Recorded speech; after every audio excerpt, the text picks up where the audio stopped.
Good evening all. Welcome to the January 11th, 2022, 6:15 p.m. open session meeting of the Ayer Planning Board. I get to read the governor's message. Due to the ongoing COVID-19 pandemic, in accordance with Chapter 20 of the Acts of 2021, suspending certain provisions of the Open Meeting Law, OML, public bodies otherwise governed by the OML are temporarily relieved from the requirement that meetings be held in public places, open and physically accessible to the public, so long as measures are taken to ensure public access to the body's deliberations through adequate alternative means. This meeting will be live on Zoom. The public may participate remotely by joining Zoom meeting ID 833-6548-0732 or by calling 929-205-6099. For additional information about remote participation, please contact Heather Hampson, Administrative Coordinator at hhampson@ayer.ma.us or 978-772-8220 extension 144 prior to the meeting. Thank you. With our next on the agenda is approve the agenda. May we have a motion, please? So moved.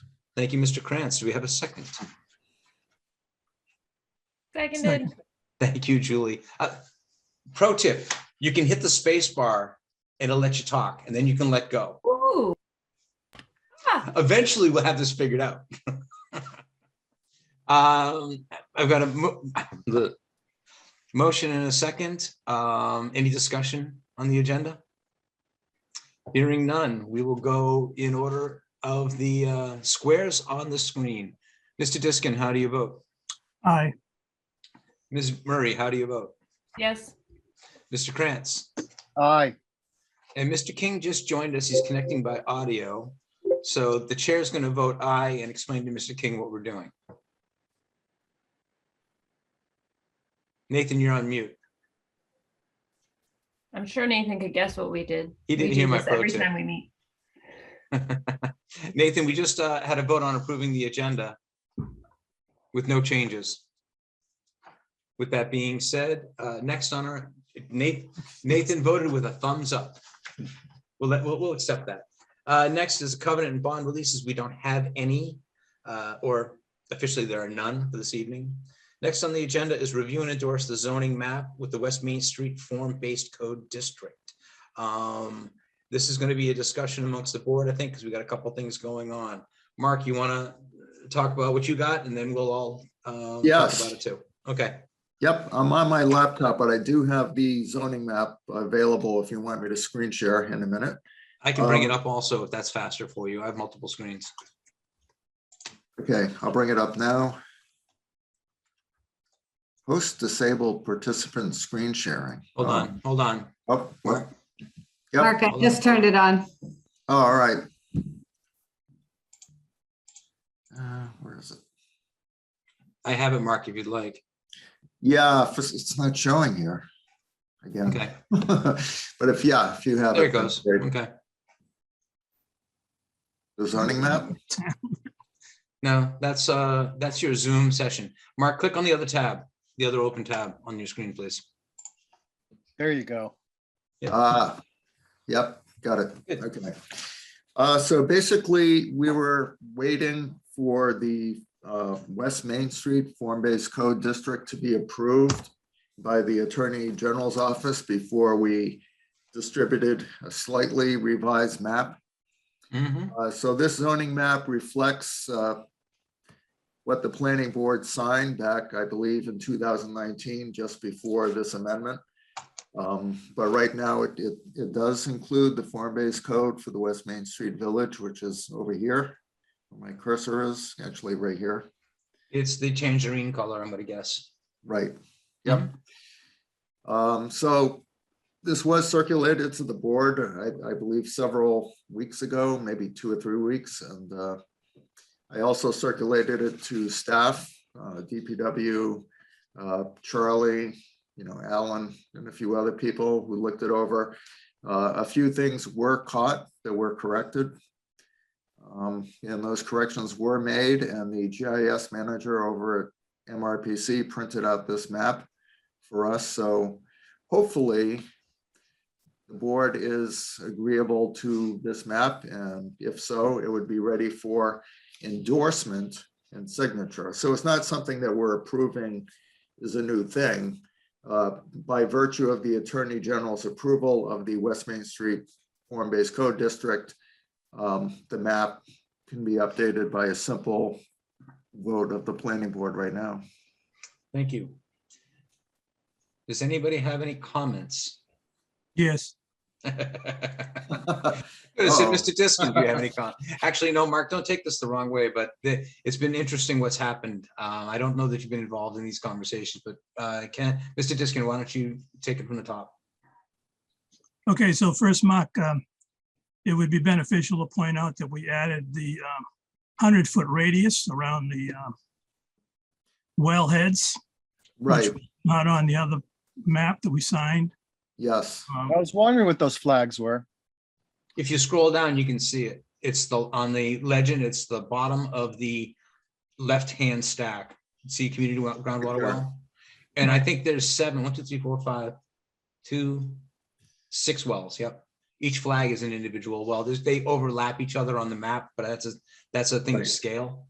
yep, Okay. So it was pointed out to us by an engineer that we had the aquifer protection zone on there, but we didn't have what's called, I think it's called zone 1, which is the 100-foot The radius DEP, around. yeah. It's Mhm. more controlled. There's a couple of other things, unfortunately, that have a problem here. For some odd reason, if you go down to the table again, Mark, at the very bottom on the right, you'll see the very first thing is, and this is very interesting, actually. Whoops. whoops, what happened? I don't know what just happened there. Don't worry. Let's just hope it's not pictures, No, yeah, yeah.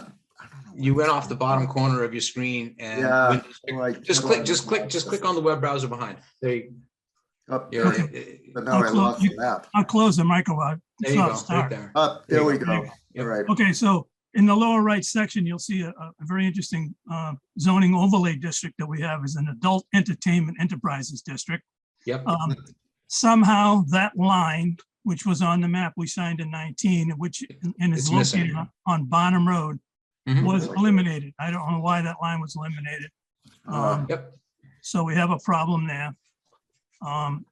In addition, and I think I talked to you about this and the gentleman from MRPC, just south of Grove Pond, where the two, aquifer zone is actually, right, there's a highlighted area there that's listed it, that's shown as A1, and that's actually Devon's.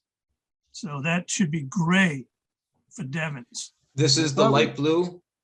right? Directly shot south of Grove Pond, the Yep. light blue area. yep, Underneath that single wellhead flag. Well, yeah, right Yep, there. got it. Mhm. For some odd reason, that's shown in a color that represents A1, but it's not. It's actually Devon's. It's not even our land. It's within the perimeter of the town, as is the land to the other side of the railroad tracks. But the gray is Devon's. So that somehow that has to be turned to gray. That's Devon's enterprise zone is what you're saying. Yeah, Yep. May I ask also to the between, so look at the main tracks that are there. yep. There's a, I'm gonna call it orangey color. Is that Right. also Devon's enterprise zone or is that light industrial? That's light industrial happens to be correct. Very Okay, strangely enough, it's a long linear piece of land that goes all Yep. the way to Blythe. That's owned by the Pan Am Railroad. so it's basically it's the light blue cross-hatched aquifer protection zone area south of Grove Pond on this map, south of Grove Pond. Correct, That right. is actually should be changed to be gray for Devon's. Okay. Yeah, so I don't know what to do. Well, the line was taken off in mistake for the Adult Entertainment Enterprises District. I don't know why. It may not Uh, have just printed. The overlay just may not have printed. Yeah, maybe. yeah, I'll make sure he does that. I thought, I told him about the Devon's Right, yeah. issue around Grove Pond. I thought was gonna correct that. Yeah, it's okay. Hmm. We're gonna have more changes on this map this year anyway. So, anything else, Mr. Diskin, or do you want me to talk about Groton Harbor Road, or do you want to take it on?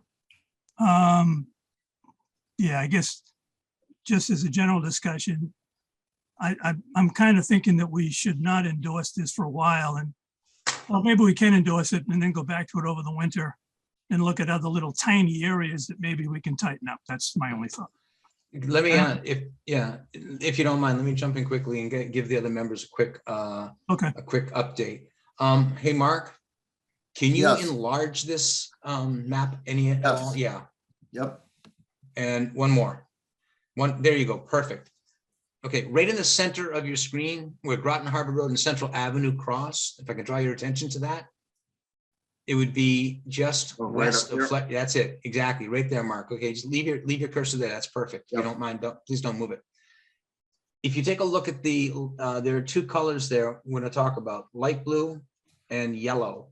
Light blue is multi-use transitional, or as Mr. Diskin likes to refer to it, the mutt. right. And yellow, I think, is A2, correct? Or A1? On the A2. A2 residential. On the east side of Groton Harbor Road, to the right of Groton Harbor, as we look at it, between the pond and the, excuse me for a second, I'll let Jess in. Between the pond and the road is a light blue section. Yeah, That is on our map, multi-use transitional. However, in the assessor's database, it is not multi-use transitional, it's general business. So that's a correction we're going to have to make. Also, across the street on the western side of Central Avenue, the corner lot on the corner of Central and Groton Harvard and the lot next to it are also not part of mixed-use transitional. I think, Mark, what we need to do, and Mr. Diskin and I have looked through this, is just get that tightened up so it actually matches what the assessor's database has it as. And I'm not going to go into the names of the property owners or anything like this. It should not have a negative impact as far as we can tell. But that light blue spills over across the street in an area that is not part of the mixed-use transitional zone. question How I they would do. have though is, as I discovered in the case of Mr. Maxon's land, Yeah. that Mr. Mapper can be wrong. Oh, And, I'm not going to worry about who's right or who's wrong at this point. It's right, just no, that's it's one not. of that's one of those things, you know. Right, but it's something I think we should look at a little more closely before we ratify that tonight. Yeah, We're exactly. not going to do it tonight, no. Yeah, so I'm going to accept Mr. Diskin. So anything else that we want to talk about at this point, Ken? Because we'll talk about the zoning map later on when we talk about the MBTA stuff. And that's an appropriate time for other things. Just Mr. Krantz. Right. is someone taking notes of the discrepancies we've discussed Yeah. so far? Okay, Yes. so just to Yes. repeat, we got the adult entertainment zone, Mhm. at the portion of Devon's in the light blue over there that's marked as Yep.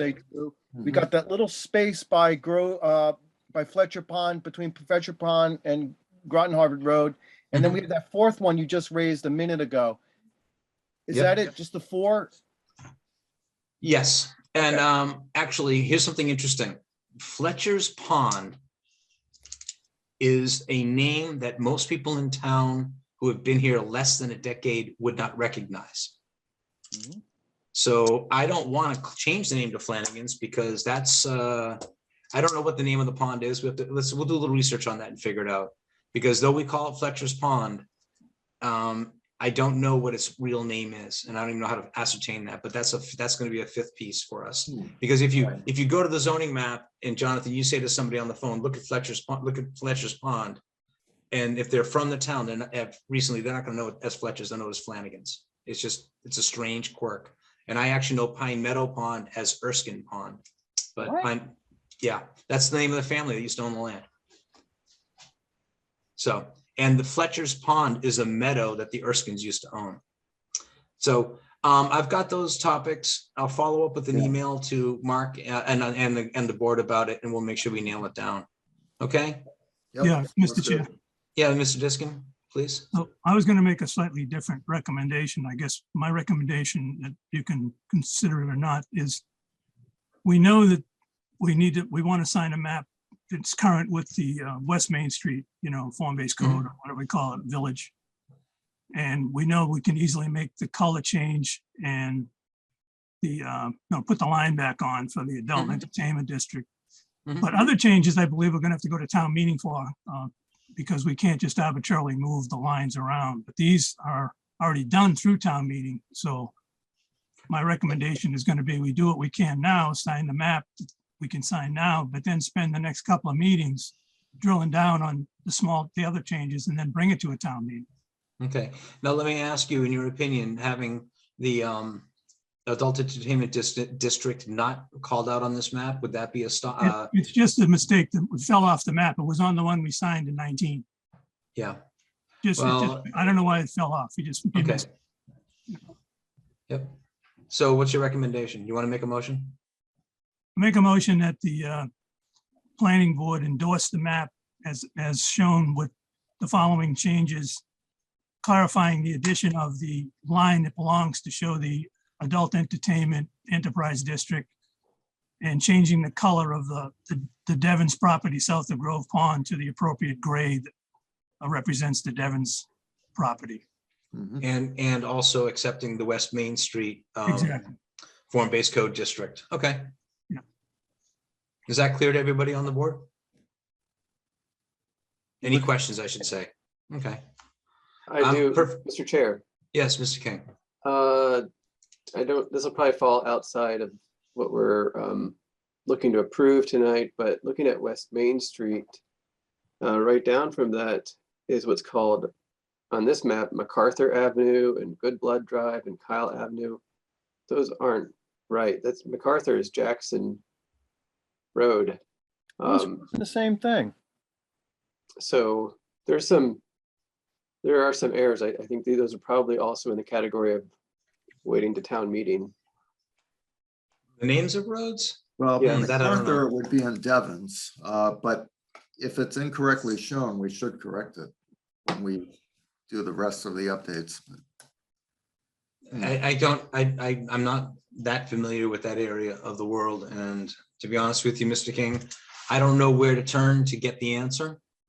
It's Because we use things like Google and Google Earth and Google Maps. They don't have it right all the time. So I'm going to probably, I appreciate those comments. Huh. If we bring it to the town, I think somebody should take a yellow highlighter and just go through everything that's called out and validate it. Or remove the names of the streets Yes. in that section of the road, because not all streets on the map are named. Right. Mm. Okay. And there's some streets that aren't shown, but it's more of a location.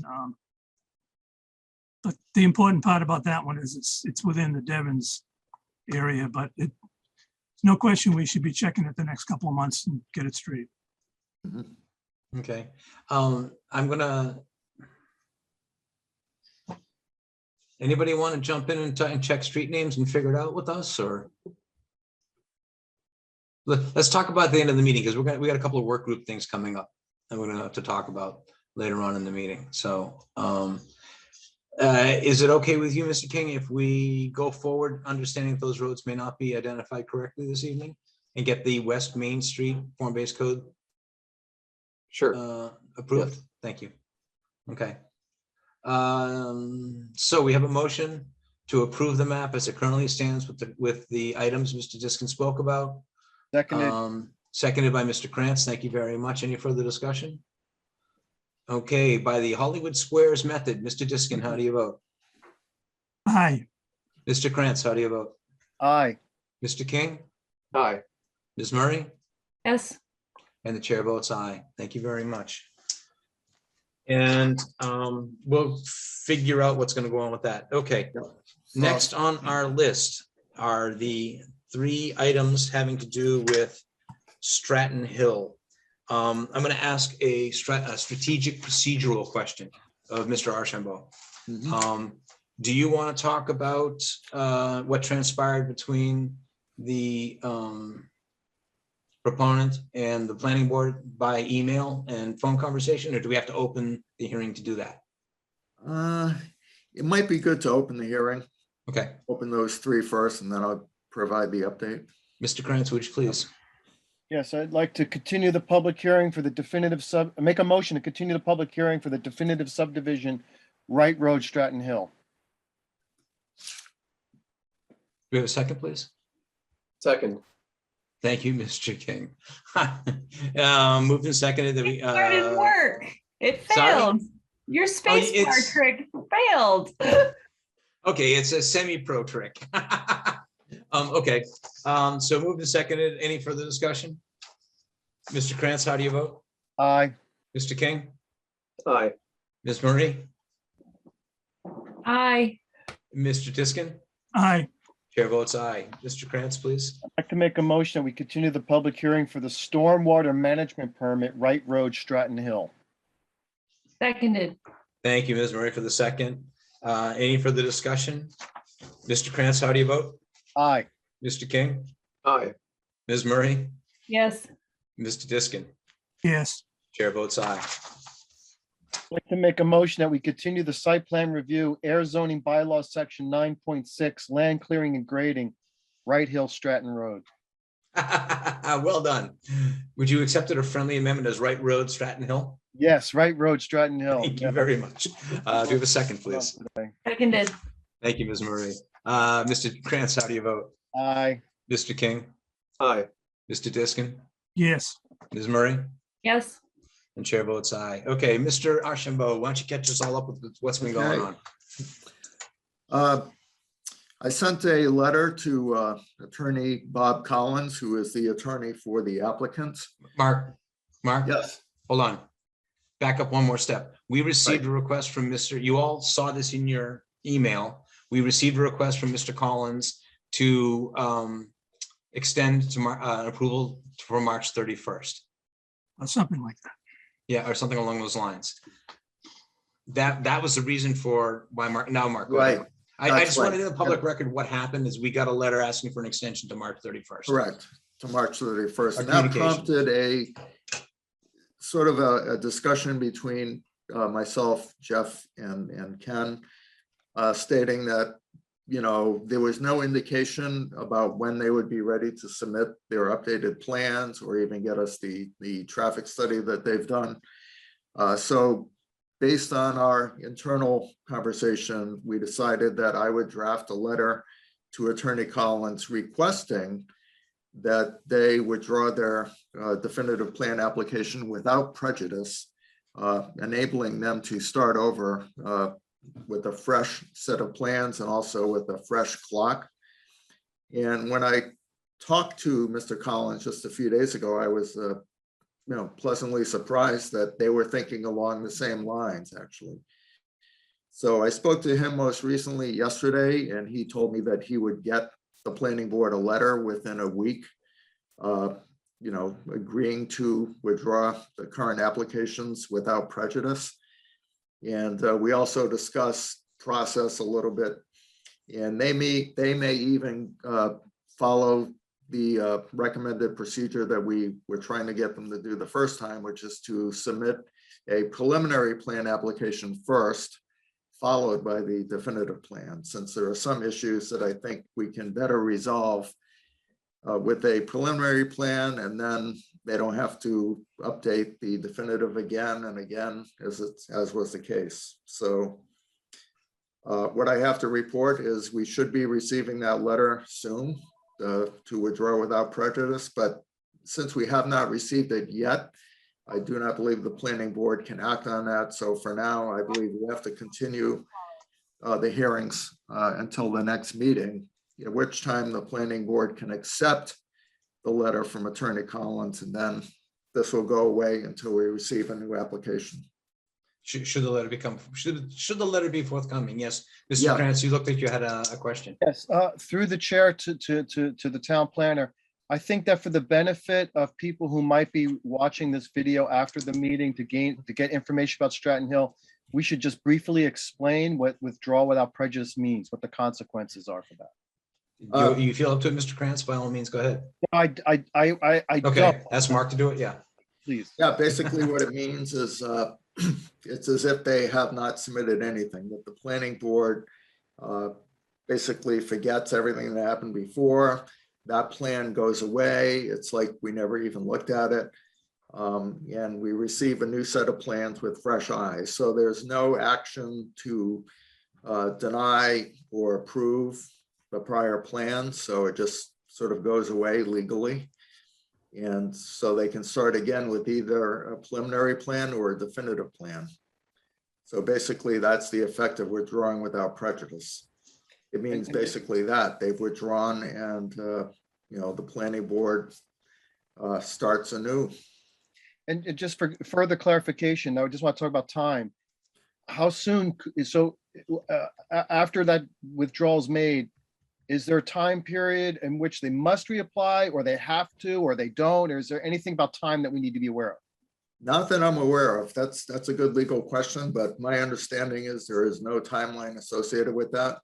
Otherwise, it might not be withdrawal without prejudice. There would be some sort of condition that they would have to meet. I believe, they could apply within a day or two, or they could apply a month or two later, or whenever they want. Thank you. Thank you, Yeah. Mr. Cranston. Thank you, Mr. Archambault. Any further questions from members of the board? Yes. Mr. Diskin? Yeah. So, Mr. Chair, to Mark, Mhm. is it to be assumed that when they withdraw without prejudice, that any other process that might be going on with the Conservation Commission would also be stopped? I believe that is separate. That's a good question. I don't know. Since they're Mark, operating- I'll answer that question. It would indeed be to be a separate, they would have to submit a similar letter to the Conservation Commission since they apply to the Conservation Commission separately. And the Conservation Commission would have the vote to accept that letter as themselves.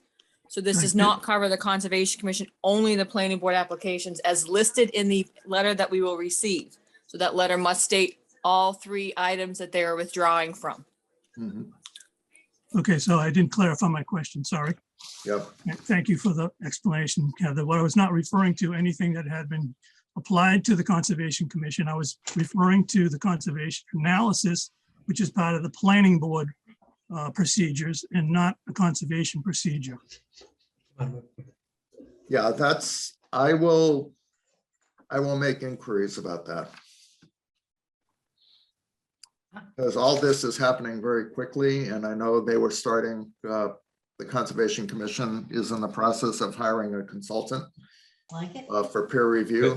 But given that I know they are going to be applying, they're not going away. They're going to apply with either a preliminary or definitive. They're still thinking that over. So to me, if the Conservation Commission decides to go forward, it's just more progress that we don't have to wait for in the future. That's my feeling about it. But that's a good question. I mean, this is something that I could write a quick letter to council on to see what she recommends. Thank I you. think Jess has something to say. Yeah, so just to tie a bow around a part of this conversation, it's a do-over. Really what it comes down to is functionally a do-over.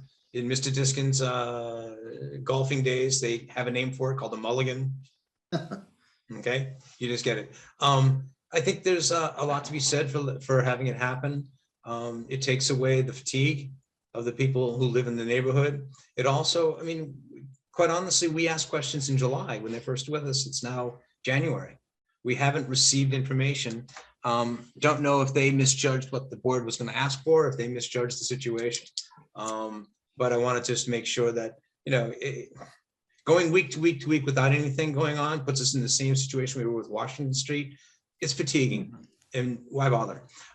Ms. Gugino, you joined us. Do you have a question or a comment, please? Actually, I'm glad to hear that Mark Archambault will be contacting town council, because it does seem, if it is a complete do-over, then it doesn't sound like we do have the grounds to move forward with a third-party review that the applicant has to pay for. So Yeah, getting clarification on that would be good.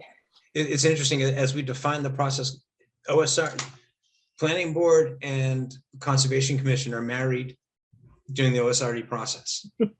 No, okay, we're thrown together in the OSRD process. How's that? Where are we Okay? going for the honeymoon? Yeah, but in a typical. I'm sorry. Right road is the honeymoon location. But what it comes down to is the OSRD requires that conservation be part of the process. in a subdivision, if there's no jurisdictional, Conservation Commission that has no jurisdiction, it wouldn't happen. So I think it's important that we do get this clarified. Mhm. And I'm glad, Jess, that you're here, and hopefully you will let the commission know that we're kind of at a standstill right now. Yeah. When- We won't be able to act on this between meetings. When is We were your hoping for, next meeting? go ahead, Jess. When is your next meeting?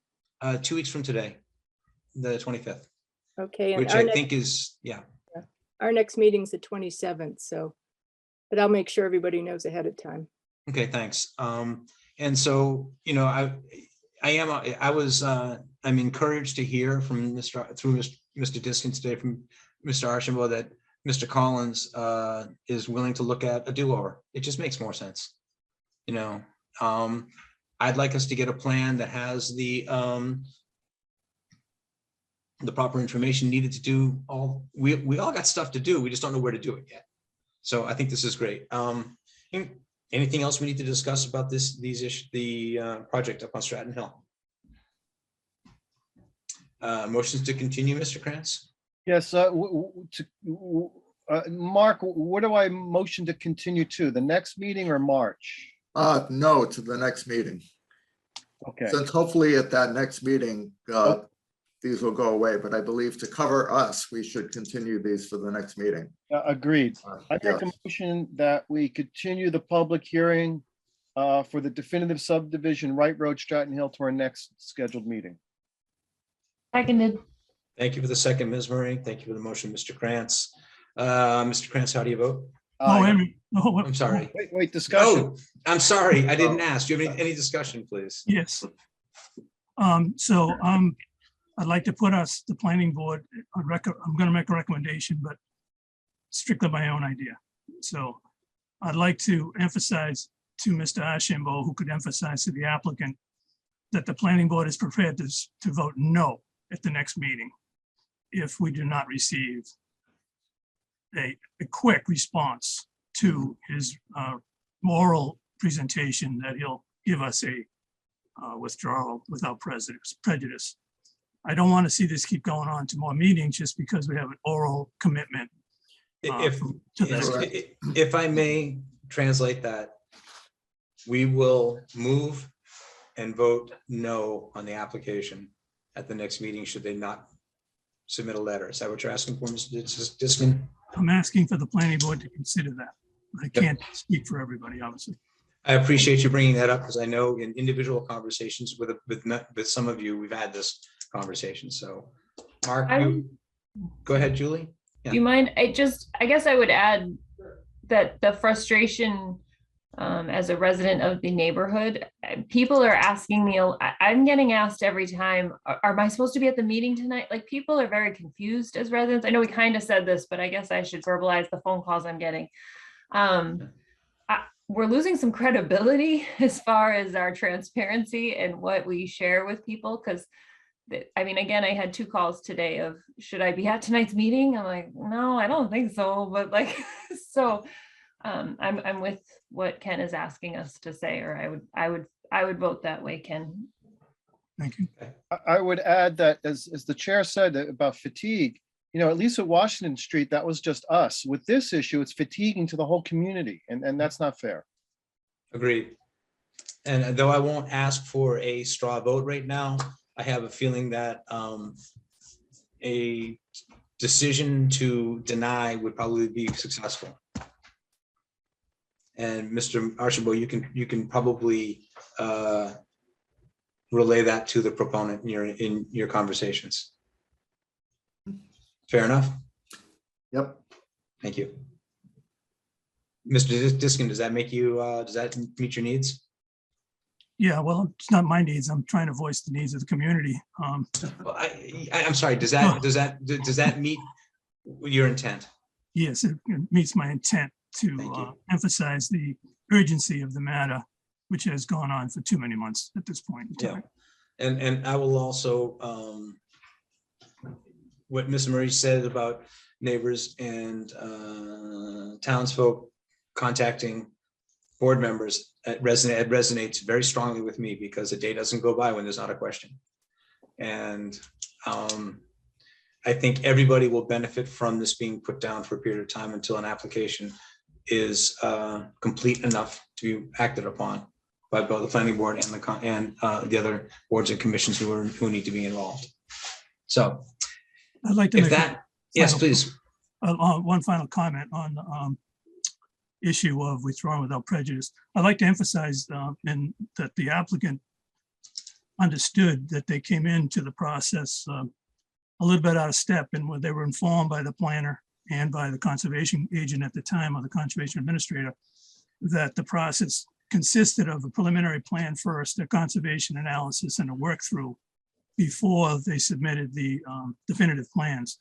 They chose to bypass the first two steps and go right to the definitive plan. So I'm hopeful that in the future, they'll understand the process a little more clearly, and we'll go through the steps in accordance with our recommended guidelines, as they may be called, or procedures, whatever you want to call them, but recommended procedures and guidelines as we have stated under the open space residential development. That's my little statement. Thank you. I think that's valuable. Thank you very much, Mr. Diskin. Any other further discussion? Hearing none, we're going, we have a motion to continue the public hearing, definitive subdivision, Wright Road, Stratton Hill, moved and seconded. That was the discussion. Mr. Krantz, how do you vote? Aye. Mr. King? Aye. Ms. Murray? Yes. Mr. Diskin? Yes, And chair votes aye. Mr. Krantz, you have the floor. I'd like to make a motion to continue the public hearing to our next scheduled air planning board meeting for the stormwater management permit, Wright Road, Stratton Hill. Seconded. Moved and seconded. Any discussion? Hearing none. Mr. Krantz, how do you vote? Aye. Mr. King? Aye. Thank you. Ms. Murray? Aye. Mr. Diskin? yes, Chair votes aye. I'd like to make a motion that we continue the site plan review, the air zoning bylaws, section 9.6, land clearing and grading, Wright Road, Stratton Hill, at our next scheduled air planning board meeting. Thank Seconded. you. Thank you for the second, Ms. Murray. Assuming there's no discussion, safely, Mr. Krantz, how do you I do vote? have, I do have a discussion. Okay, thank you, Mr. Diskin. And I'd like to go back to Heather on this one and Mark. The requirement for a public hearing is the same as Heather mentioned for all three procedures, the subdivision, the stormwater, and the site plan. Is that correct? They all- Yes. Okay, thank you. So they need to withdraw from all three. Mhm. Correct. Yes. Thank you.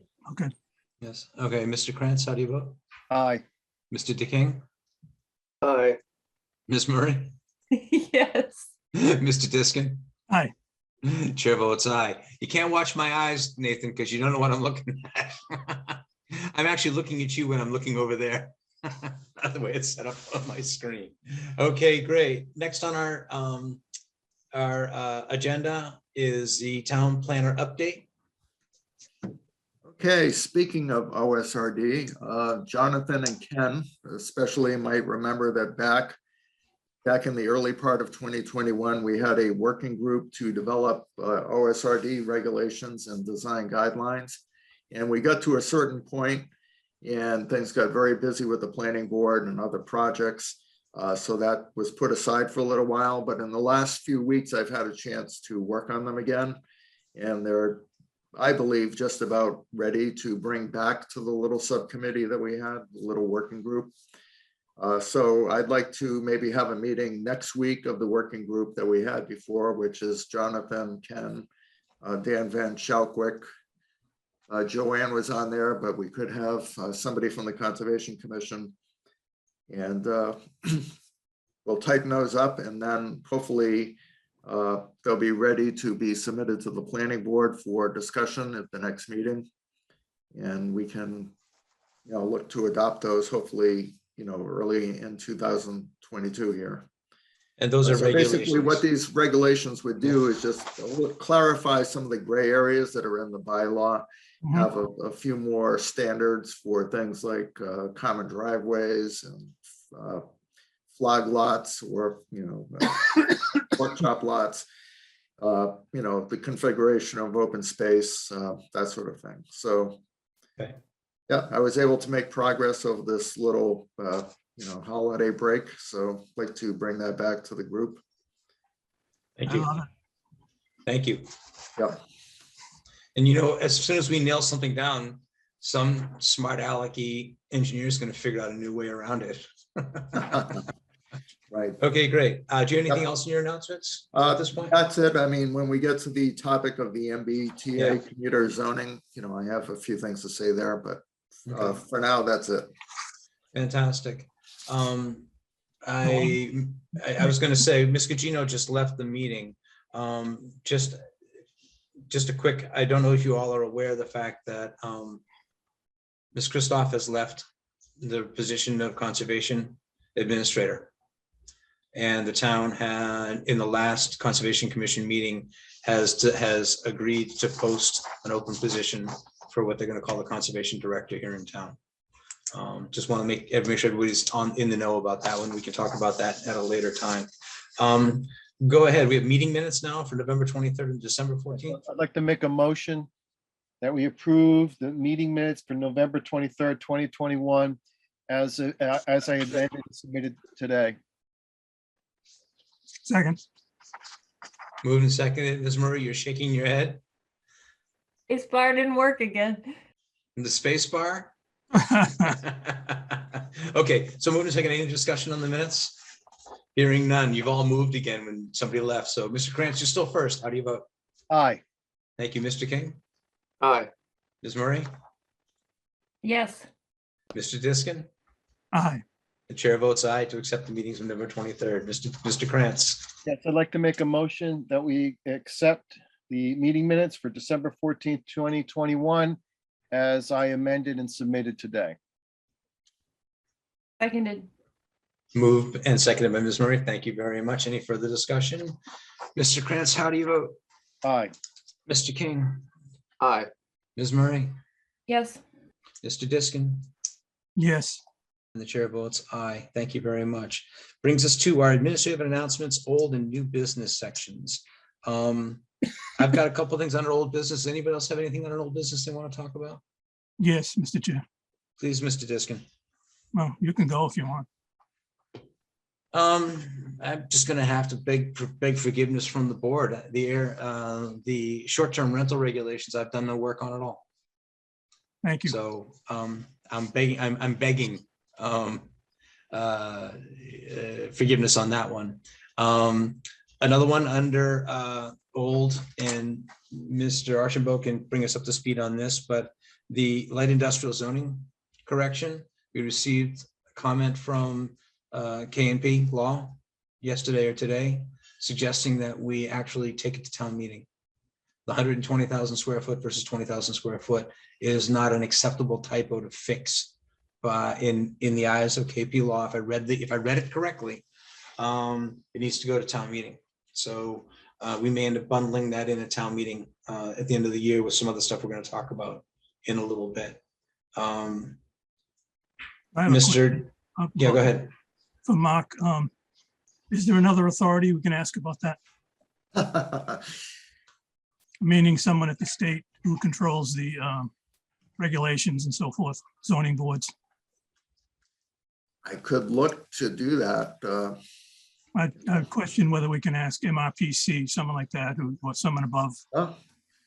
Yeah, I could see if, the MRPC is willing to chime in on something like this. Thank you. Yeah, in fact, I was going to, address it to the Assistant Attorney General, I believe in Worcester.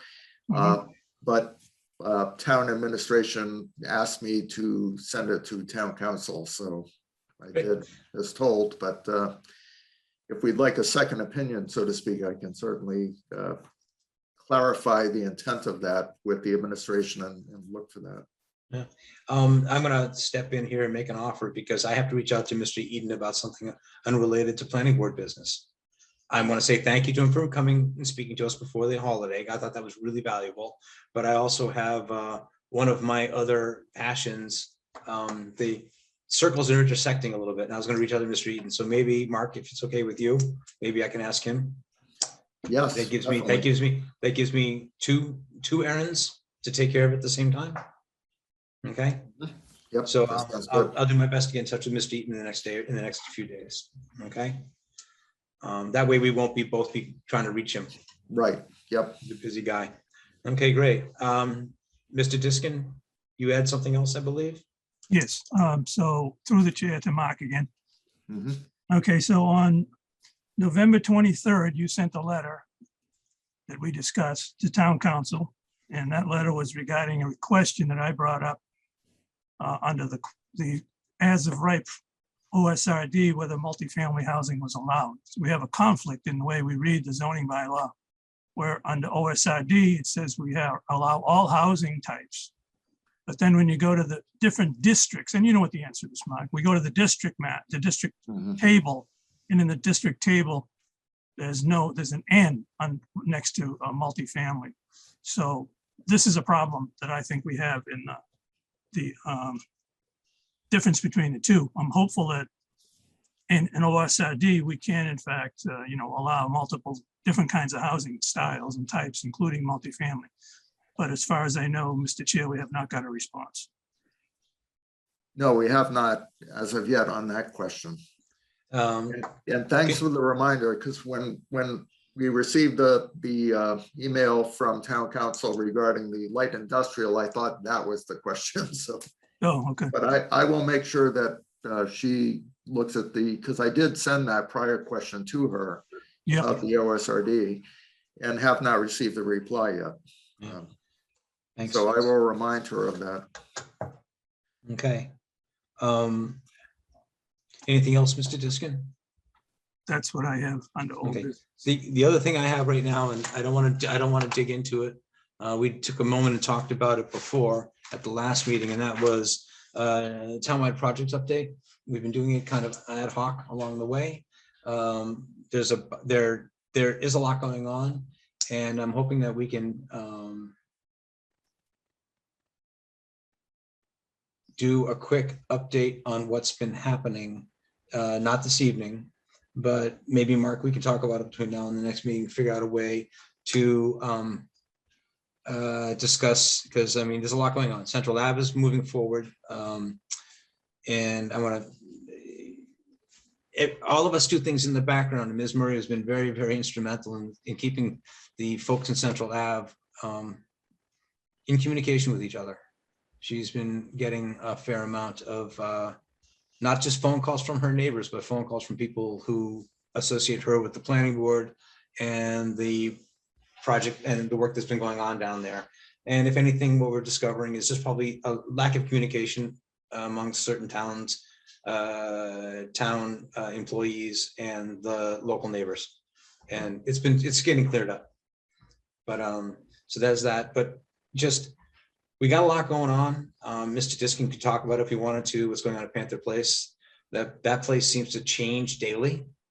The amount of work that's been going on over there. Ayer Solar 2 has been going fairly well. And with the Conservation Commission right now, and this is, I'm in no way saying bad things about them, but without a full-time employee here in the town, they could use some help. I've offered to the chair if he wants help. I don't know where that's going to go, but we're going to be in conversations with them about some other stuff. So just, I'm hoping that the planning board and the Conservation Commission can kind of pull together to help out with what's going on around town, because we have expertise that they could rely upon amongst the members of this board. So with that said, so maybe a townwide update, maybe we can take it sectional by section in town or some other way, like progress report. But I'd like to start building that into each one of the meetings so we all kind of know what's going on and things don't drop off the map. With that being said, we also have recently received, and I've spoken to all of you individually at some level about this, but the MBTA commuter zoning changes. And I'm going to pull up a presentation I put together very quickly. This is an informational presentation. And hold on a second. see what happens when I go to share the screen.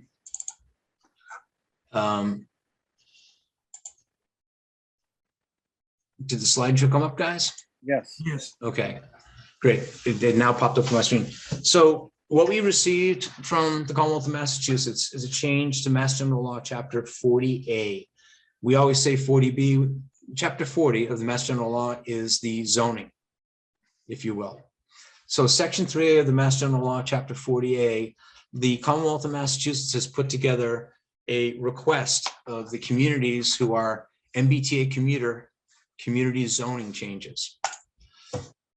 There are 146 communities in Massachusetts that are considered to be MBTA communities. They're the teal colored communities here. What looks like rivers on this are commuter rails and light rail and subway. This next one, those towns are served by the different types of commuter. And as you see, leaving, Cambridge, Belmont, Waltham, Lincoln, Concord, Acton, South Acton, Acton, West Acton, Littleton, Ayer, Shirley, Leominster, and Fitchburg, and Westminster are all served by the commuter rail, the Fitchburg line on the commuter rail. Jeff, I'm sorry to interrupt. Can you just change your slide view so we can see one slide at a time? They're a little small the way. Oh, you know what? That's what's happened. I'm sorry. It's the wrong screen. I'm gonna, hold on a second. You know what happened, Julie? I have multiple screens in front of me. Bear with me. Can you see that big? Yep. Thank you. Okay. Yeah, that's what confused me. Now, hold on. There we go. I'm gonna go back through. Thanks, Julie. Okay. So I now am looking at stereo things and can't even see you guys. Okay. So here is the second slide I showed you, where all the communities that are served by MBTA are teal colored. The purple lines are the separate commuter lines that go out there. Internally, we've got light rail and other systems that are affected by this. The next slide shows by type. And of course, they take the railways off, but who knows? So we are a commuter rail community with that light greeny teal color, if you will. And also you may notice that there are adjacent communities. That's the even lighter green color. And I'm interested to find out that Westminster is thought of as a commuter rail community, but I always thought the line ended in Fitchburg, but I'm sure there's a plan for that. Yeah, they extended it. They're extending it. Okay. So this is what y'all got copies of this. There was a letter that came from the executive office of, I've forgotten the actual term. And there's 13 pages of they've condensed what they want to a 13-page document, but basically it comes down to this changes, okay? And in Section 3A, an MBTA community shall have a zoning ordinance or bylaw that provides at least one district of reasonable size in which multifamily housing is permitted as of right, provided, however, that such multifamily housing shall be without age restrictions and shall be suitable for families with children.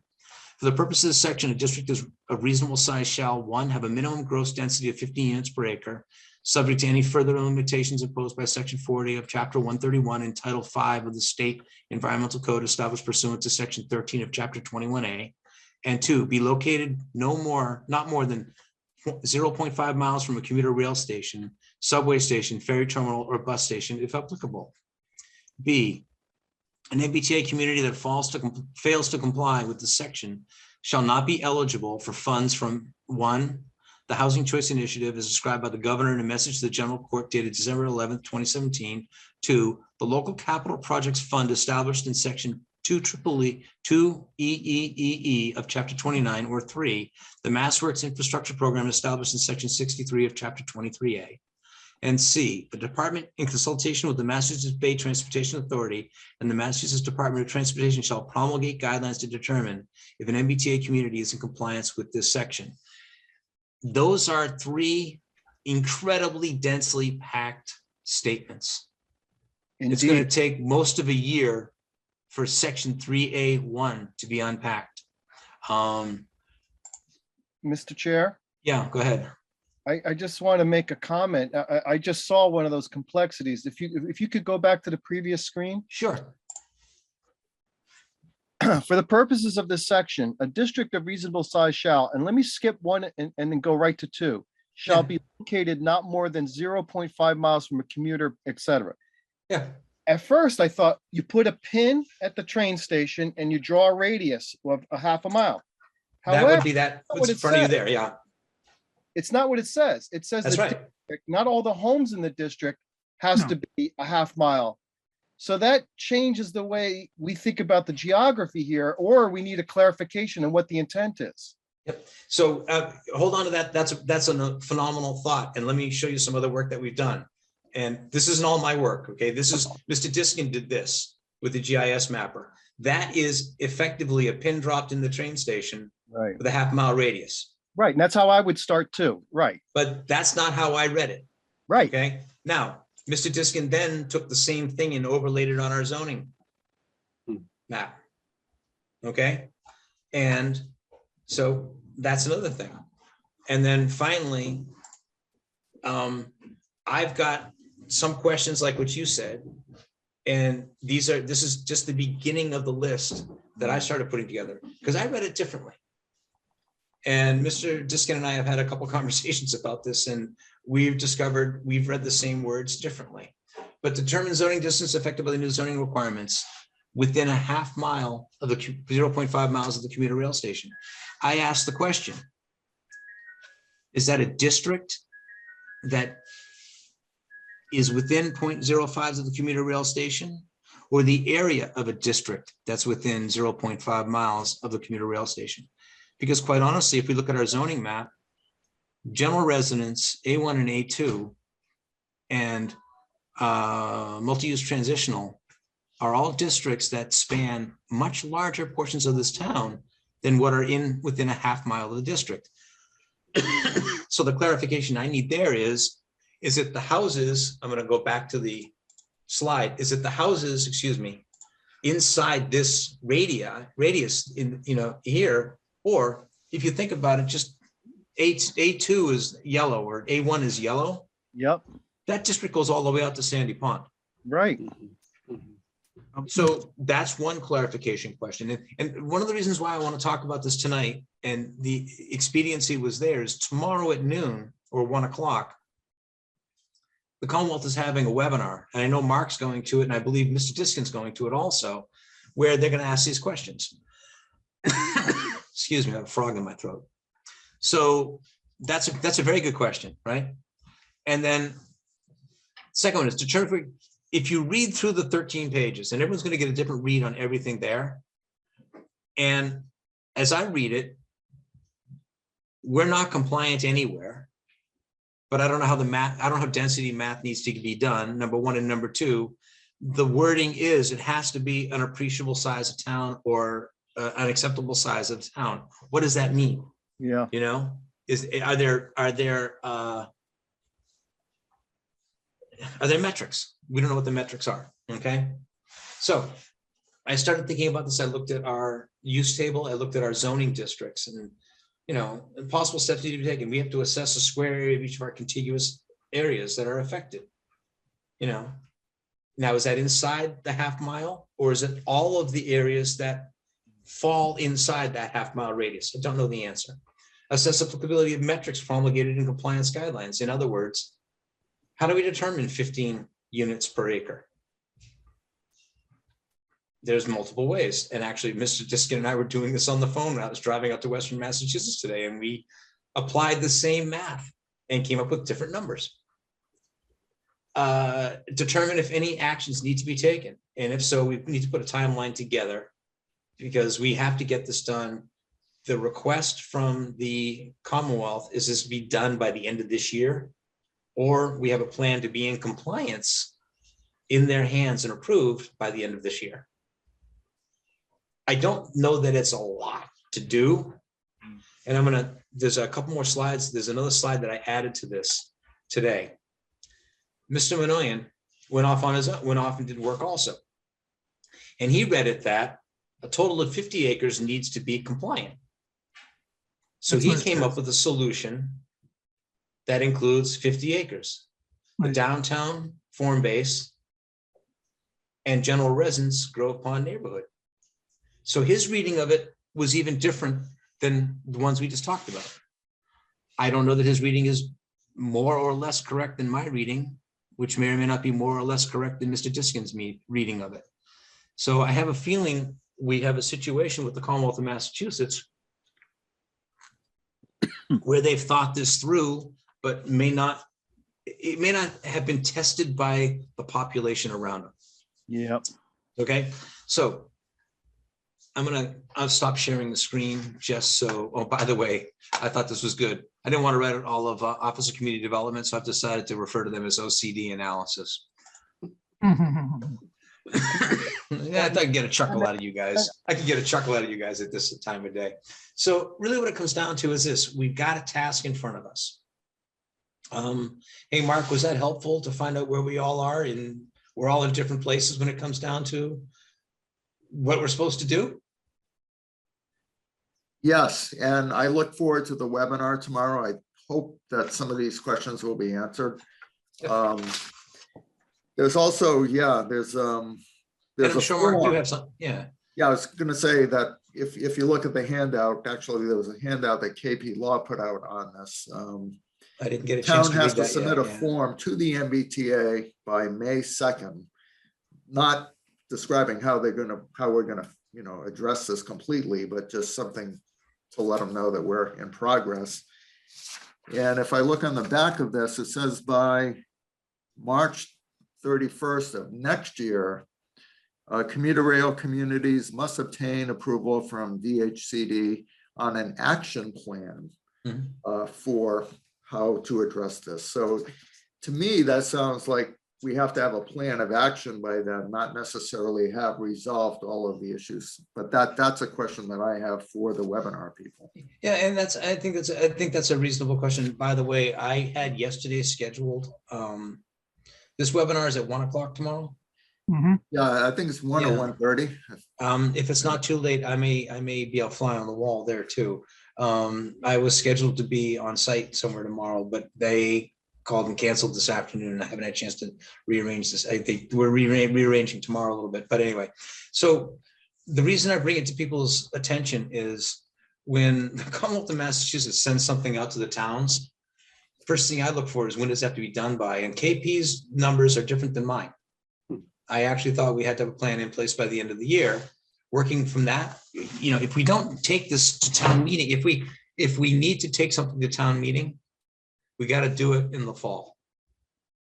A plan that tells the Commonwealth that we'll do it a year from now probably isn't a plan. Okay.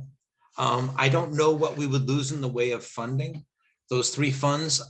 Go ahead, Mr. Krantz. I'm sorry, I didn't mean to cut you off, Jeff. I just want to, from my understanding of reading the documents, the goal, our responsibility is get to the correct zoning to allow multifamily as of right within that half mile, right? Yes. It's not Right. actually- 50 acres within a half a mile. And to allow that density, yes. And all the rest of it, but See, I disagree on the whole 50-acre thing, but that's okay. but my point is, it's about the zoning. It's not about the building. That we No, don't have to have a correct. plan for getting those multifamily units there. So in effect, Zoning. if we fix the zoning, there's no need to plan. If that's it, we've done it, No, we need a plan in place. Yes, but we need a plan in place that will bring our zoning income. First things first, Get that. we may already be in compliance. Right. Nobody knows this. No one's looked at Ayer and said, you're not compliant. And so the 50 acres thing that Mr. Minoyan did brings us into compliance. I think Mark put together a quick back of the envelope, and Mark put together a mathematical process that gets us in compliance fairly quickly. If we just include general residence, a solution in general residence currently in general residence, the first domicile needs 10,000 square feet. Each additional unit needs 3,000 square feet of space on the lot. So a 13,000 square foot lot in general residence can be a 2-unit building. Okay. If we change that that 3,000 feet per unit to 2,000 square feet per unit, we go from a density of 12 units per acre to a density of 16 units per acre. That's one solution to the problem in just general residence itself. Begs the question, A1, A2, general residence and multi-use transitional are all in that half mile. Do we have to touch every single one of them? Do we have to touch only, can we only touch one of them? So there's some processes we have to understand long before we start this process. We also may discover that we'd have to do an overlay. In other words, the Commonwealth says it's got to be 15 units per acre density in every zone currently within a half mile. And if you just think about a pie chart, and you put the dot in the center of the pie chart, each one of those slices, no matter how far out it goes, is within a half mile at some point. Is that true across the entire area of the zoning district? Or do you put an overlay on top of the zoning district, which says within a half mile in this zoning district, it's a by right, not a special permit of some sort, or denied automatically? So there's some questions along that line. And I can only imagine, because we got it easy. Belmont has two stations and has 3 commuter rails, and they've got overlays everywhere. And they're in trouble because they can't do this in their current setup because of the way their commuter rails sets up in that town. Which town, Where you, huh? which town was that, Jeff? Belmont, Mass. I came from Belmont. It's a commuter, same commuter rail, has 2 stops in Belmont and has a bus terminal in Belmont. So they have 3 hits in town. And one read of this means the entire town has to be multifamily compatible by right. And we don't have to change the housing. It's just we have to have the zoning be done in such a way that future use of the land includes a by right multifamily use. Go ahead, Jonathan. Yeah. I just want to share with you that at the last MRPC meeting, this obviously came up. Mhm. And I want to be careful because I don't want to misrepresent the substance of the meeting and the discussion. But what I picked on, noticed right away that there was considerable amount of anxiety and even in some senses hostility perhaps among many of my colleagues there, and concerns about how their towns would meet it. And there was a kind of prevailing consensus that there would be some kind of effort to push back. You know, that the MRPC, Glenn Eaton, said that he was concerned, and I think he said something along the lines of writing for further information. But I think that what we can anticipate is other towns are really struggling with this and are already are nervous that we haven't heard the last word. This is going to be something of contention going forward. We can expect that. Yeah. I just got to tell you, I mean, I'll tell you right now, Lincoln, Concord, Acton, and Littleton.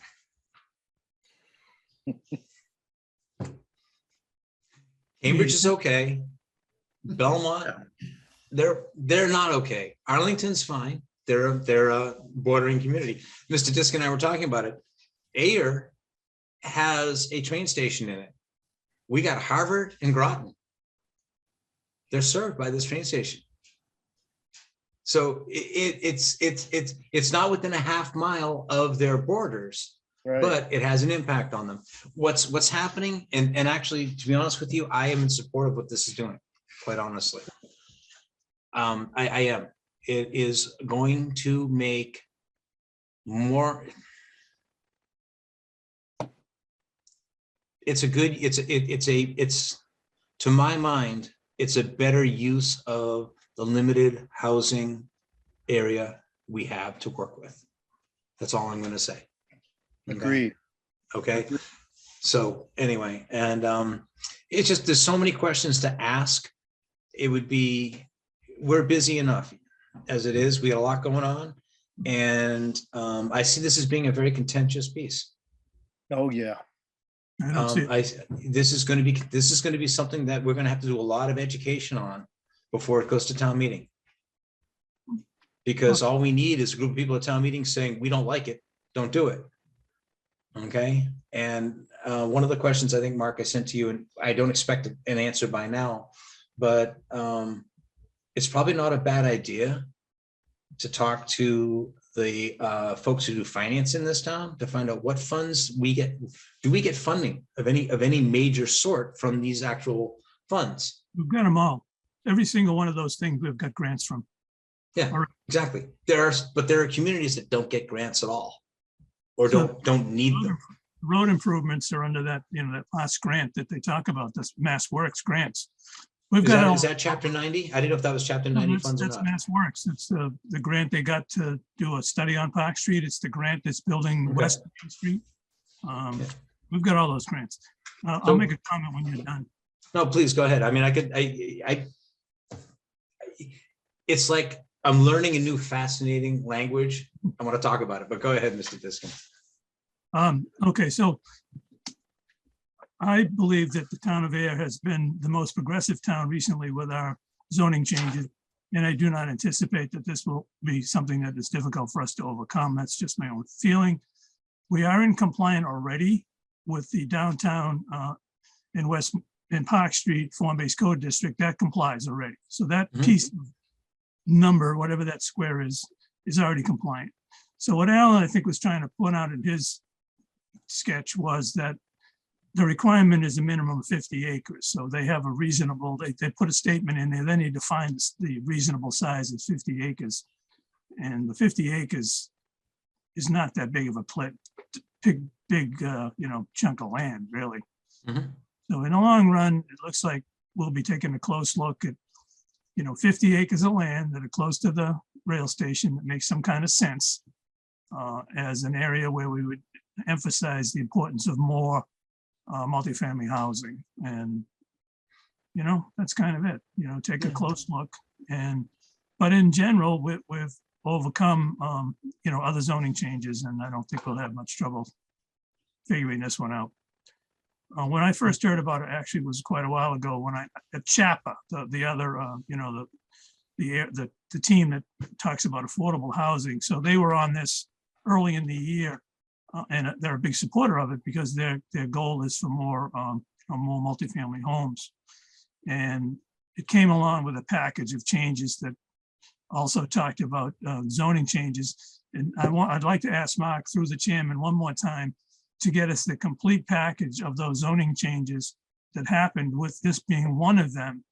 And the reason I'm asking that is that part of that requirement that changed was, I believe, any zoning article that, and I'm going to be careful here, but I believe, that's why I'm using the word believe, that zoning articles that are involved with affordable housing now only require a majority vote at a town meeting and not a 2/3 majority vote. So that's the part I want us to also be aware of as we think about this, is that this was part of a group of changes that were made to make it easier to get more affordable housing units in the state. So there's more to it than just the MBTA communities. There are other pieces that would help us think about it in more general, in a bigger picture. Mhm. Thank you. No, I agree. And I think that, yeah, it's, again, In fact, I just don't if I- want us, go ahead, Mark, go ahead. I was going to mention, Jeff, when you speak to Glenn Eaton, that would be a really good question about, I think the zoning enabling legislation that has been, talked about for years and years and years. Has that actually occurred to the point where, as Ken mentioned, can we pass this by a simple majority? Or do we need 2/3? Pretty sure Yeah. it's changed. But that would be So- a great question for Glenn, because it is Yeah, a little confusing. I tell you what, Mr. Diskin, why don't you and I have a quick conversation about that in the morning so I get the wording correctly? Okay. I'll Okay. read it. Huh? So, yeah, that was the thing. And the reason for the presentation was not to put panic in. It's just, we got 20 pages of junk from the Commonwealth. I happened to have a chance to read it the other day. Yeah. And that's one of the reasons why the Airbnb didn't take place, is because I'm looking at that. Janet, can I help you? Hit the space bar. Go ahead. No, I was gonna go ahead and, I think Ken is right. When we were at the CHAPA webinars and such, with regards to the majority versus 2/3, everybody was surprised about that. And I know the town of Groton, I've been sitting in on some of their housing and CPC meetings, and they've been talking about this as being one of the adjacent communities. And they were all surprised because it's like, they're going to be able to get additional funding for housing because they are adjacent, and they didn't think that they were that close to a commuter rail. So it's pretty interesting that you got that map to go ahead and show and how they are. So I just want to let you know that, yeah, other communities really have been talking about it around us. Well, you do understand, Janet, the actual connection between Groton and us is the Nashua River Rail Trail. Mm-hmm. And that's why, no, I'm kidding. Rail trails bring good things. Rail trails bring good things. Right. Yeah, no, actually, if you want, Janet, I can, if you go to mass.gov/, hold on, I'll tell you exactly what it is. That's where those maps came from. Okay. Give me 1 second. I'll tell you exactly where the website. It's a real simple website to go to. Oh, I can search it. I know. I'll send it to you later, but it's mass.gov/, it's in the letter they have. I'll send it to you. I don't have it in front of me, but I'll send it to you. It's one of those really interesting things where you click on it and it takes you right to here, and it gives you the maps and it walks you through it. I just wanted to put it on one spot so I wasn't bouncing around the web with the chance of picking up something bad. And that's also in the package we have that's now downloadable from the planning board website. Yep, I saw it. Thank you. Yep. Okay, great. Anything else? Okay, I've got one more thing on my list of things to talk about, and I think you all know about this. And Janet, stick around because this is something I was going to chat with you about also. Mr. Chair, Yes. before we leave the MBTA community, just a couple comments. One is, I agree, I think largely with Ken that this is the direction it's headed is, I think, good for communities. And I will say that one reason I moved to Ayer, one of many in the decision matrix, was being on the commuter line. That was a big factor for living in this town. Also, I own a multifamily home that is family and children friendly. I know that. So I think it's, and I've benefited from walking. It takes me 8 minutes to walk to the train station. It's been a great benefit. I will just make one comment as far as the well, two more things. One is let's not complicate this. Legal language is meant to be pretty clear. It does say things like at least one district. So it doesn't sound like we have to boil the ocean as far as the full pie. And I do appreciate taking a stab at what reasonable means.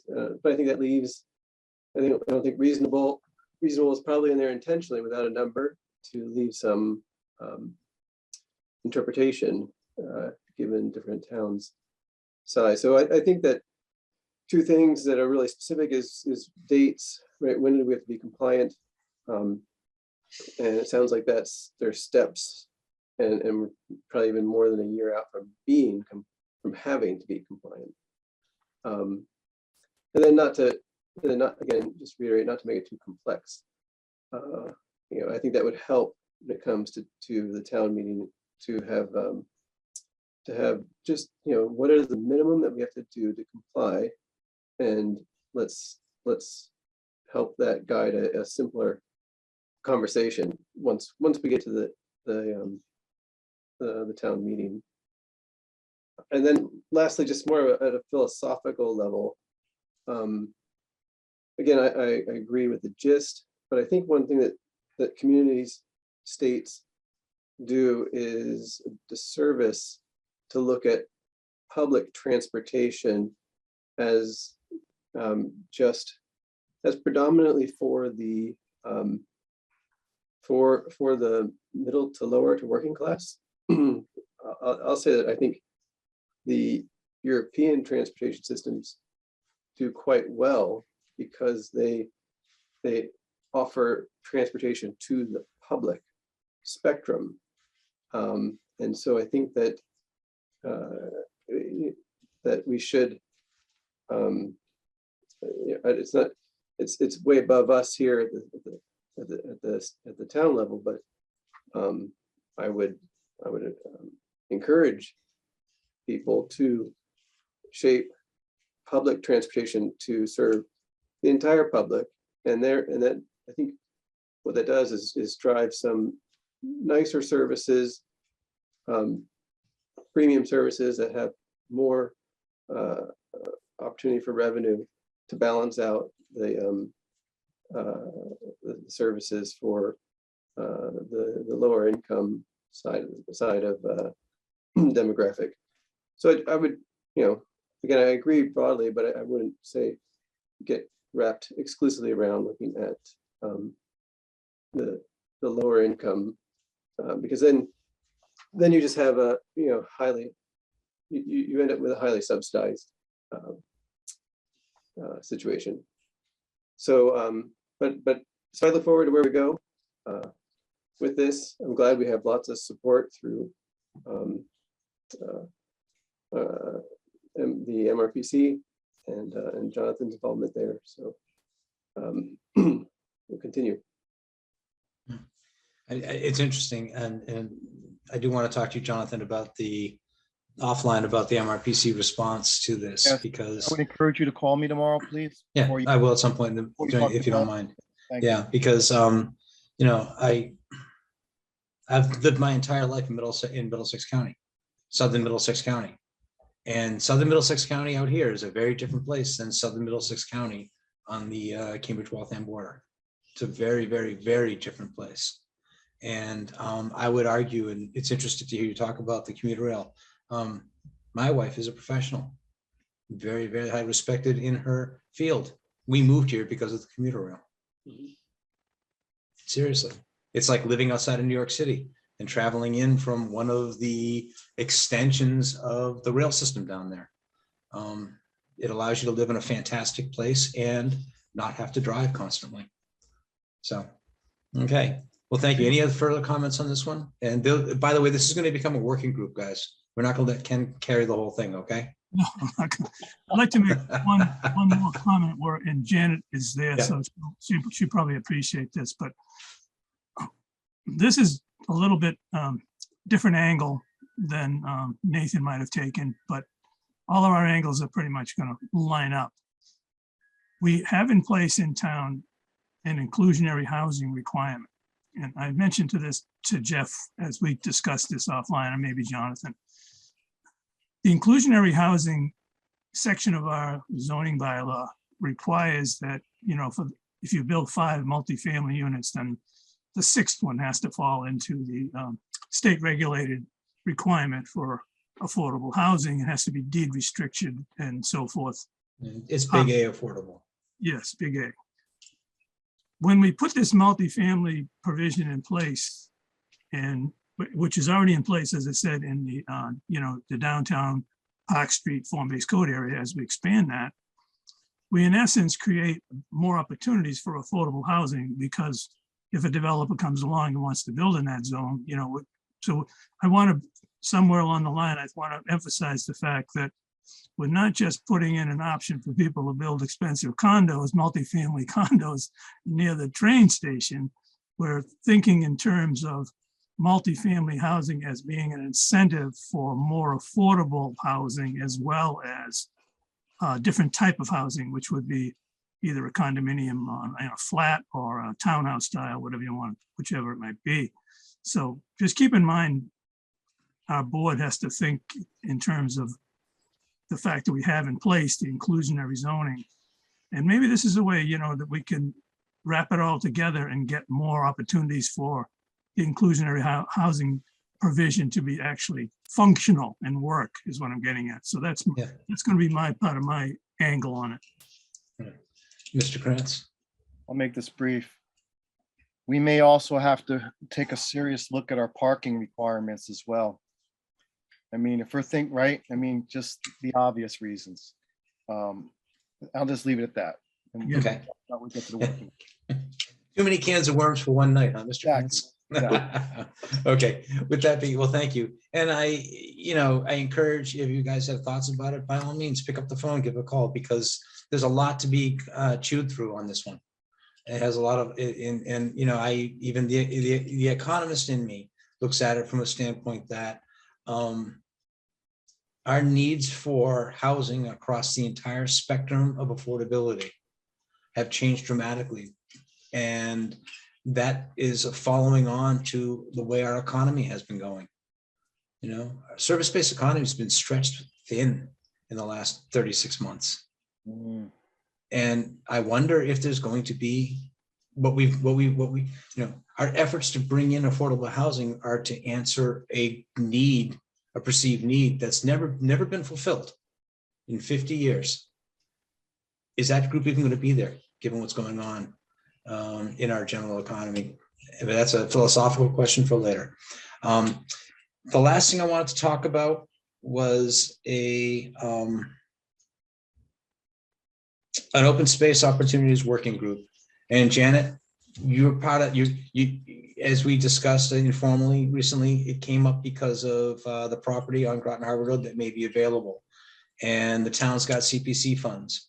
And in conversations with Ms. Diskin and other people, and the Conservation Commission, one of the things that's been happening around town is different groups of people have gone out and looked at what's available in town for different reasons.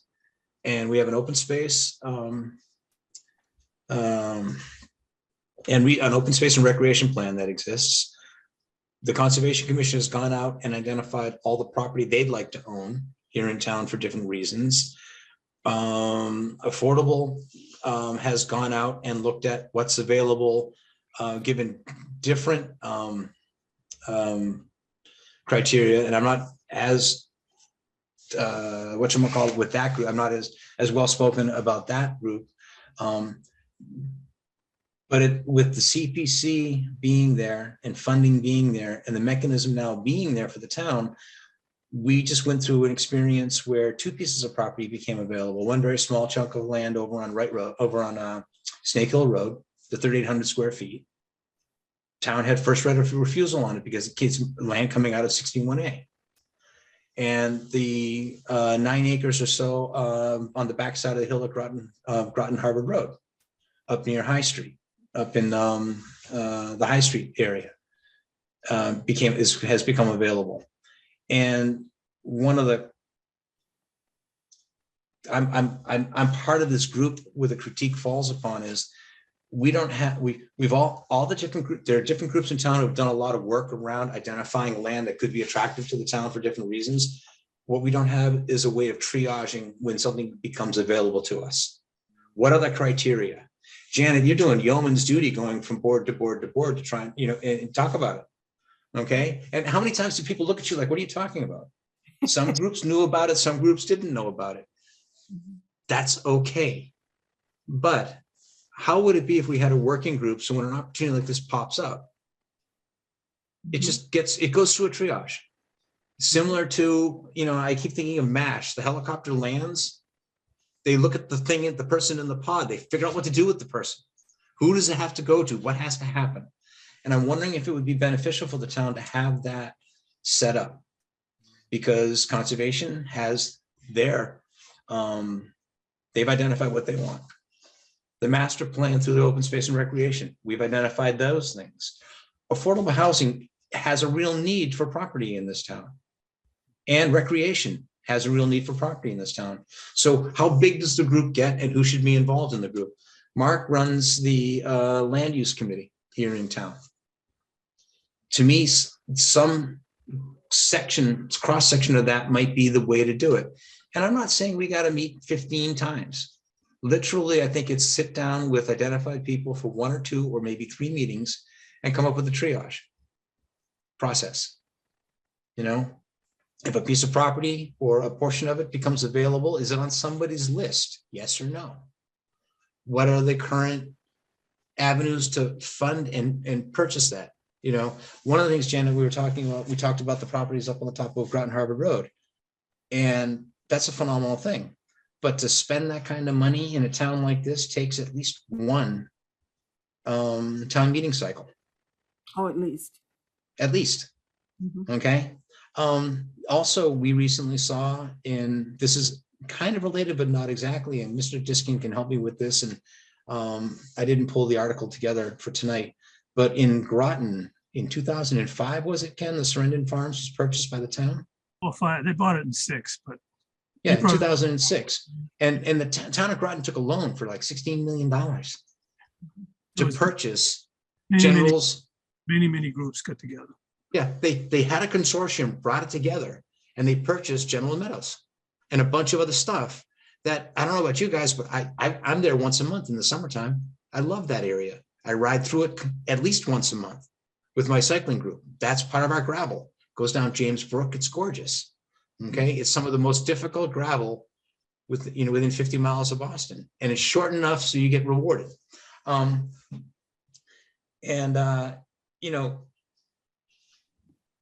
We're as good as Groton. We can put that. We should be able to put that together.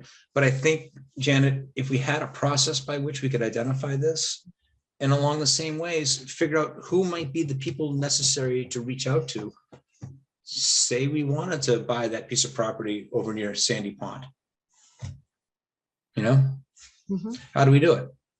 So that was just one of the things I wanted to talk about. And I haven't really identified who would be on the committee. Janet, I think you should be, or somebody should affordable would be, even including Mr. Diskin. I've spoken to conservation about this. I've spoken to each one of us individually, I believe. I don't know, Nathan, if we actually finished up that conversation. We started, but we didn't reconnect. But really and I've spoken to the town manager's office also. And really what it comes down to is when an opportunity presents itself to the town, I think there's a way to put together a non-biased and fair way of triaging or figuring out if it's something we want to do or don't want to do. Secondly, CPC is doing a phenomenal job, but is there a process through which CPC can, is there any, do they want guidance or not about what to use? Yeah, Janet, go ahead. No, I was just at a CPC bonding seminar today, where they went ahead and spoke about how CPC funds can be used so that if you do have a large purchase, you set up a 20-year bond, and whatever is going to the 10% or whatever for open space, if you ended up buying a building for historical purposes, it would come out of that category. So with that, there are opportunities to extend the amount that you have Leverage. coming in. It is a leverage, correct. And now I don't know, again, I haven't spoken, it was just a meeting today. I haven't spoken to town manager about it, but when's the last time we really did any type of bond here within town? I don't know how people would react to it, because again, that's, you know, that's something that's like, now you're married into it for the 20 years. However, it comes out of the monies already that are going to CPC. It's not like it's going to raise any type of taxes. It's already there. So that's the good part about it. No, and having been involved in communities that have used bonding like that to do open space purchases, it's difficult for people to understand what is debt and what isn't debt. And you know, if you take if you're a bonding agency, and a really good friend of mine was with Moody's for years, and she did the bonding for towns, and she was actually the treasurer in Belmont at one point. She and I grew up together. If we had the conversation went like this, we have excess levy limit. Okay, not people in. I'll bet you go down and stand on Main Street and get 10 people walking by who are residents of the town. Is it good or bad that we have excess levy limit? Ask that question. They're not going to know the answer. Okay. what that means is we don't tax our people to the full amount that we can. We run our town with less with, we don't collect all the taxes we need. We have excess room in our tax base to bring money in to run our town. Excess levy limit says you run an efficient town from a money standpoint. That's a wrong way of describing it, but basically it means we're a well-run town financially. Mhm. Okay. I mean, our But- rating shows that. Yeah, our rating shows that. But the way the Commonwealth of Massachusetts talks about funding with cherry sheets and levies and all that kind of stuff, it so quickly becomes impossible to understand for the average person, honestly. And when we're in a town meeting talking about I think we're a $40 million budget, and we're discussing $1,000 line item, it's a challenge. Okay. And when you start talking about borrowing money, it's culturally not easy to do. So there's an educational part to that. But I mean, to float a bond to buy land that goes into conservation forever has real value. Or land that becomes big A affordable, it's really valuable to the community. Yeah, Mr. Prince. What's germane to us tonight? What is it that are we Who wants to join? getting in the group or forming this group? What's on the table here? Well, Go ahead. no, excuse me, Chairman, I'm sorry. Let me just go ahead and say, I did ask the chairman if I could speak, with regards to looking at opened areas. With the Affordable Housing Committee, I've gone ahead and started looking at tax title properties, which got me looking further into some of the other properties that are within the town. Majority of the items that are out there are undevelopable because they happen to be, I kind of want to call it swamplands, but they're just not developable. And then the other thing too, it made me go ahead and say, the chairman went ahead and spoke about the land use group. All right. When I hear the word land use, it's like, okay, great. What's going on? How are you using the land? But I gather that's the new terminology that's being used for what's used to be planning and development projects. So again, when I hear land use, it's like, well, are you looking at this land? And it's not really looking at the land, it's looking at what's going on that land. So when the property that was between High and Groton Harvard slipped through our fingers, it's sort of like I had been talking about it since 2016, that would have been a great property. And I don't know if you had Mr. Mapper up, Jeff. I could, but yeah, go ahead. When you go talking, ahead and, yeah. when you pull up Mr. Mapper and you look at the land that the town owns, the other reason why I wanted to come to the planning board is if a developer does purchase, moves forward on that 9 point something acres, there's a connection that isn't connecting. One is from Groton Harvard that the town owns, and the other one is Zero Cambridge. And you've got two parcels of land that Hudlin property cuts right in the middle. So if the developer comes to the planning board, I think it would be nice if the planning board is aware of it so that we can connect those two properties so that you can get to the Zero Cambridge Street property, which could be open space. It's about 3 acres. And the Zero Groton Harvard Road, which is like a strip that you can be a road, you can get from Groton Harvard Road to the land on Cambridge. So with that, again, it's twofold. One, I wanted to make sure that everybody was aware, that it would be nice to start having some sort of group that looks at these properties. I mean, a woman asked a great question about, who's looking at Zillow, who's Yep. looking, and it's like, Ed, did you do Town of Ayer? Don't do So what I did was Hudlin, and sorry, I didn't mean to click off of it. Oh, that's It's okay, no problem. yeah. And with that, it's like, no, we're not looking at Zillow. We're not looking at Redfin. We're not, again, we're all volunteers and we're trying to figure out what's the best way to preserve our community. And again, that's why I'm on the CPC.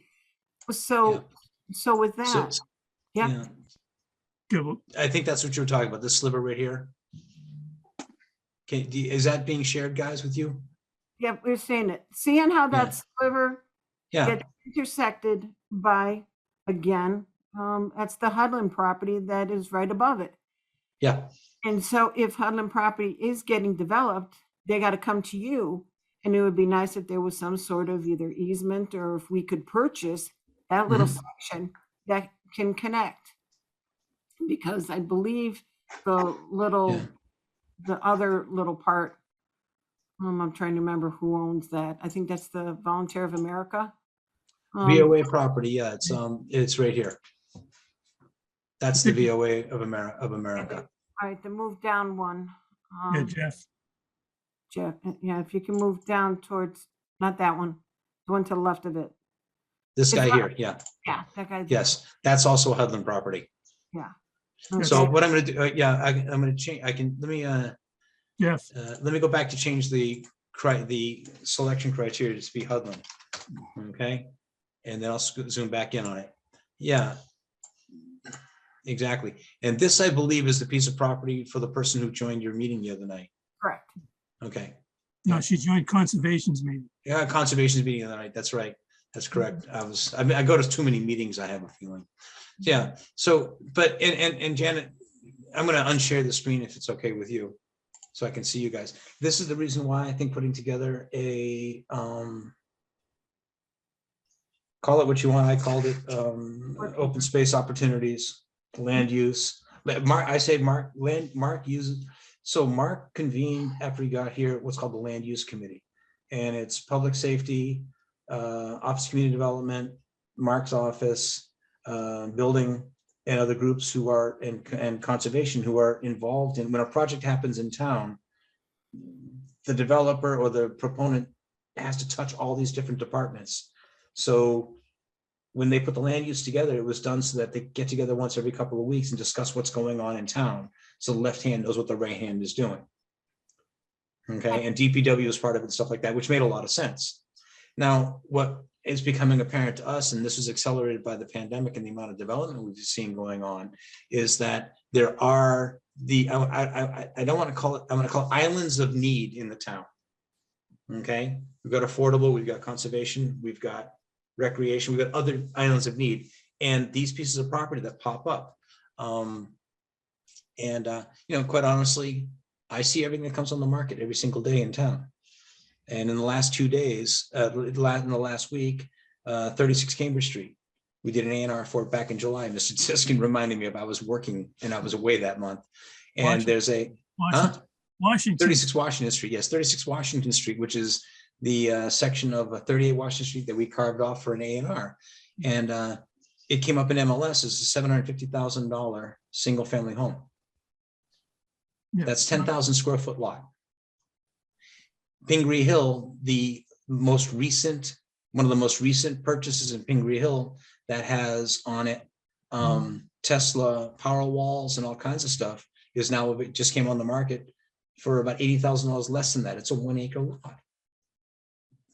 Downtown, 750, 10,000 square foot single family, 1 acre out in Pingree for 6 and change. It's a really interesting what's happening. And if you look at the marketplace, okay, commuter rail, you can walk to everything. You're out here, but you got this phenomenal Tesla building. I mean, it stands alone and it supplies its own electricity. Okay, so I find that to be an interesting change in what's going on, but that's where the real estate market works. Would Zillow picked up on that? I don't really know.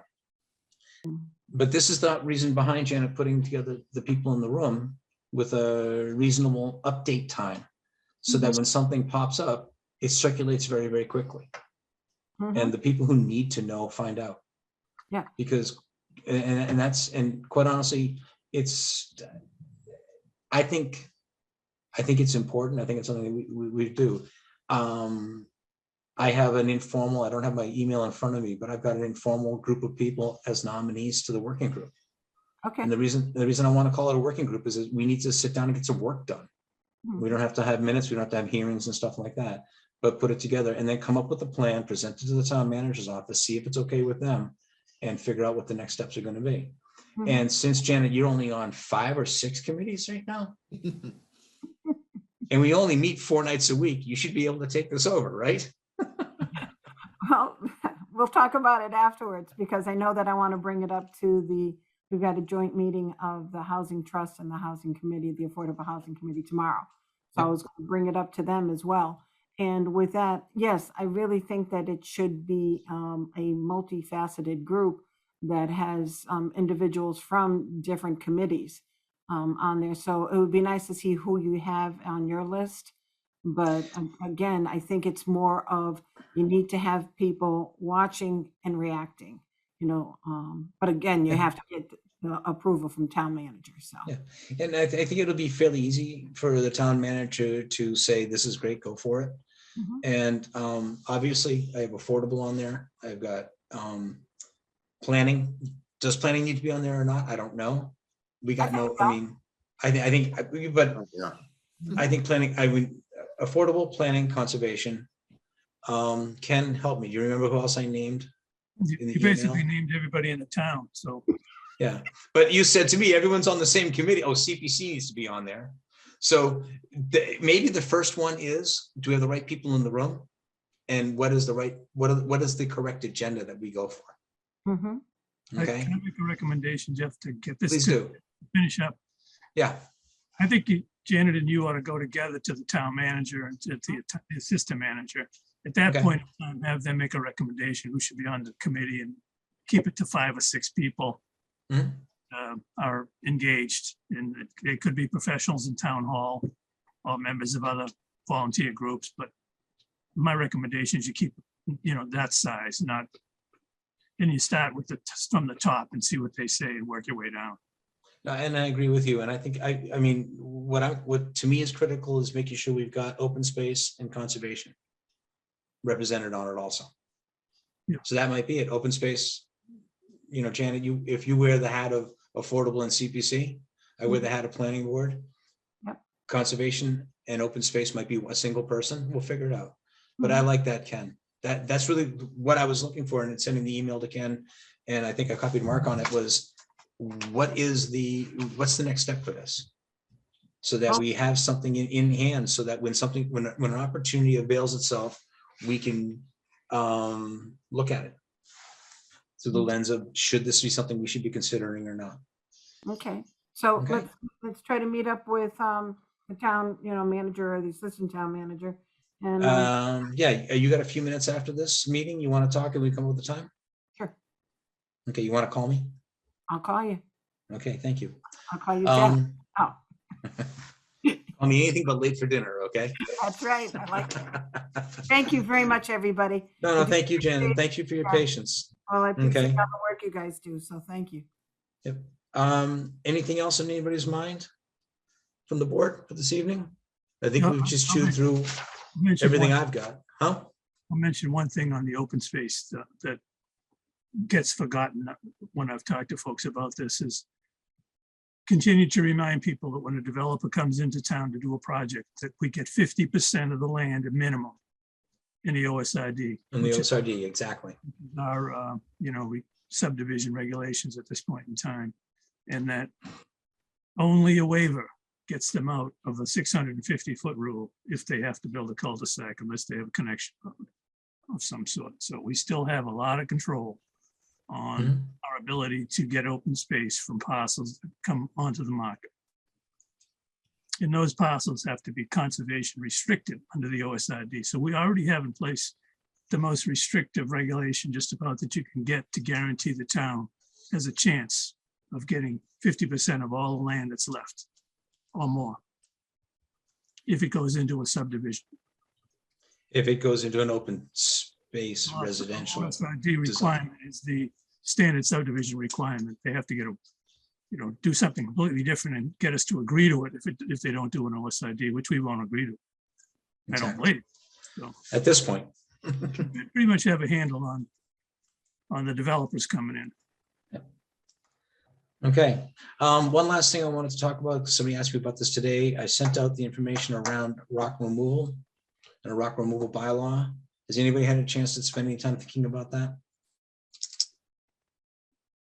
Okay, I'm gonna put that on people's minds again, because we may be up against it we're going to be up against it at some point. I think Central Ave has gotten past its needs to remove rock. They're still doing it, but it looks like it's ending. I say that hopefully. But yeah, coming up with a plan to handle the impact of rock removal upon neighbors is something else I think we really have to work out this year. Yep. Cool. Anything else on people's minds? And you all thought it was going to be an easy meeting. With that, somebody want to call for an adjournment? I make a motion to adjourn. Thank you, Mr. Krantz. Do we have a second? Second, Thank you, Mr. King. Mr. Krantz, how do you vote? Aye. Mr. Diskin, Aye. Ms. Murray, Aye. Mr. King. aye. Thank you very much all. Chair votes aye. Have a wonderful night.